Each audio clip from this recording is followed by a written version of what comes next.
Tape www.suividécole-au-sénégal.com. À École au Sénégal, c'est facile, tu n'as qu'à te connecter. Tape École au Sénégal, les leçons sont beaucoup plus détaillées. Toujours dans la continuité de la géométrie dans l'espace, on va faire des sections. Donc, section d'un solide par un plan. Donc, on va choisir des solides et faire à chaque fois leur section. Comme on avait fait donc en troisième, donc avec les sections d'un cône, d'une pyramide, etc. On va faire les mêmes sections. On va cibler des solides usuels. Par exemple, premier solide, donc cette figure-là, c'est quoi? On remarque que c'est une pyramide. Donc, section d'une pyramide. Donc, voilà la base de la pyramide. Et on va faire donc la section avec le plan P. La section, c'est comment on fait la section? Il faut que si P est parallèle à la base, donc voilà la base de la pyramide. Ce plan P là est parallèle à la base. La section donc de cette pyramide là devient quoi? Un polygone. Voilà le polygone. Maintenant, quelles sont les caractéristiques? Dont les côtés sont parallèles, les côtés des polygones sont parallèles aux côtés donc. Les côtés sont parallèles à ceux de la base. Voilà les côtés de la base. Ce côté-là est parallèle à ce côté, même chose que ce côté est parallèle. Ce côté est parallèle à ces deux côtés, ce côté-là est parallèle à ça, est parallèle à ça, ce côté aussi est parallèle à ce côté, est parallèle à ce côté. On remarque que la section devient donc un polygone. Ce polygone-là est un quadrilatère, une figure qui a 4 côtés, et à partir de là, donc ces côtés sont toujours parallèles donc aux côtés de la base. Voilà ce qu'on appelle donc la section d'une pyramide. Maintenant, regardez cette figure. Cette figure, voilà la base. C'est ce qu'on appelle un tétraèdre. Un tétraèdre. Et c'est un tétraèdre régulier. Qu'est-ce que ça veut dire? Ça veut dire que donc, les 6 faces ont la même mesure. Donc, c'est les mêmes dimensions. Les 6 faces sont égaux. Donc, dans un tétraèdre, voilà une face, 2 faces visibles, 3 faces, et il y a d'autres faces derrière. Donc, ces 6 faces-là sont visibles dans un tétraèdre. Et dans ce tétraèdre-là, on fait la section. On dit quoi? Si P est parallèle à l'une des faces, voilà les faces du tétraèdre, donc, et les faces sont égales, donc ça veut dire que ont la même dimension, donc les faces du tétraèdre régulier.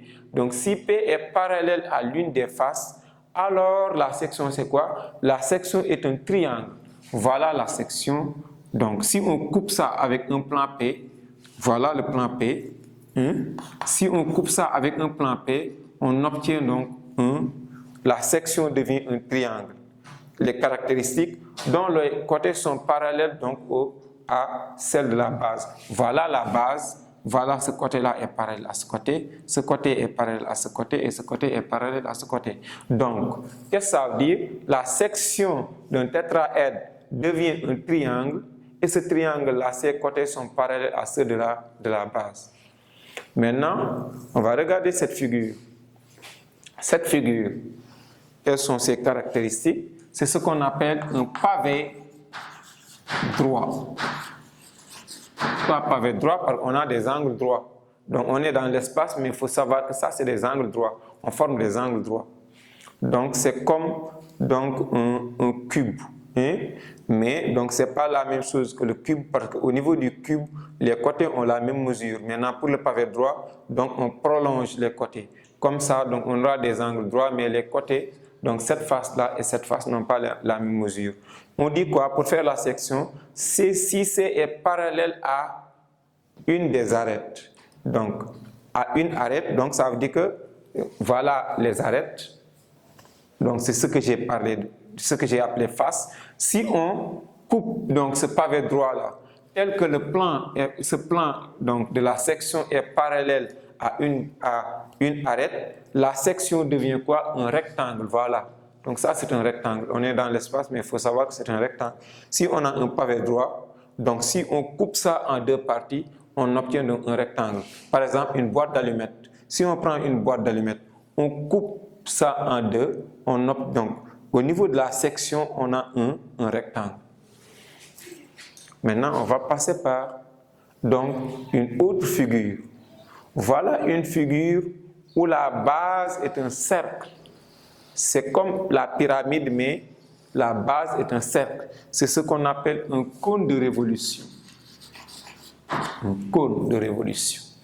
Maintenant, donc, si on fait la section du cône, on dit quoi? Si P est parallèle à la base, voilà la base du cône qui est un cercle, un cône de révolution, sa base est un cercle. Si P, donc un plan, est parallèle à la base, la section devient quoi? La section devient un cercle. Voilà le cercle. Caractéristique, le centre du cercle se trouve donc au niveau de l'axe de rotation du cône. L'axe de rotation, c'est ça qu'on a appelé donc la hauteur. Voilà la hauteur. Et les deux centres du cercle, le centre de la base et le centre du cercle donc issu de la section, donc se trouvent donc sur la même droite, donc appelée axe ou bien hauteur. Voilà donc le centre de la section et voilà donc le centre donc du cercle de base. Maintenant, donc il y a toujours une correspondance entre, par exemple, ces dimensions-là, les dimensions de la base et les dimensions donc de la section. À chaque fois, il y a une correspondance qu'on va voir en exercice. Parce que donc, si on a les dimensions de la base suivant donc la section peut être une réduction ou bien une augmentation. Souvent, c'est une réduction. Parce que si on réduit ce cône, donc si on fait la section de ce cône-là, regardez, en haut, on a un nouveau cône de révolution. Donc, on a un petit cône, donc voilà donc ce qu'on appelle la nouvelle base qui est la section.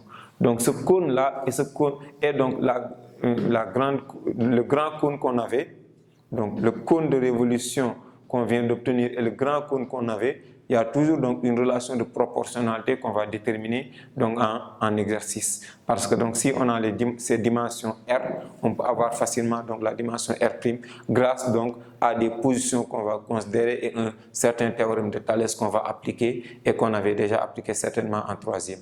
Voilà donc comment on va présenter donc les sections. Donc à chaque fois, si on a une section d'un solide par un plan, donc les solides qu'on a ciblés, c'est la pyramide, tétraèdre, pavé droit ou bien cône de révolution, donc qu'on a déjà vu en troisième.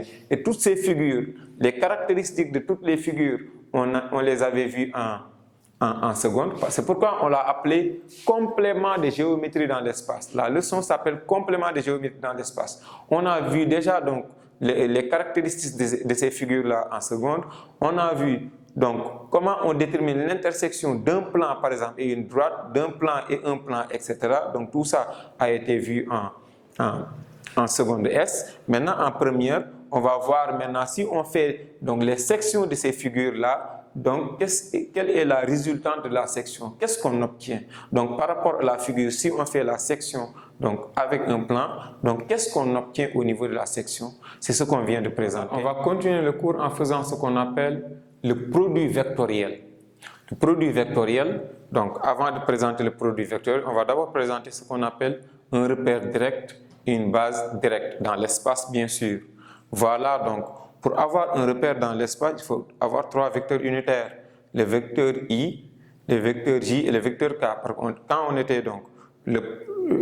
le plan était muni d'un repère orthonormal, donc les vecteurs unitaires, c'est O et J seulement au maximum. On peut voir I seulement comme vecteur unitaire, ou bien J seulement comme vecteur unitaire, ou bien donc I et J seulement comme vecteur unitaire, deux vecteurs unitaires.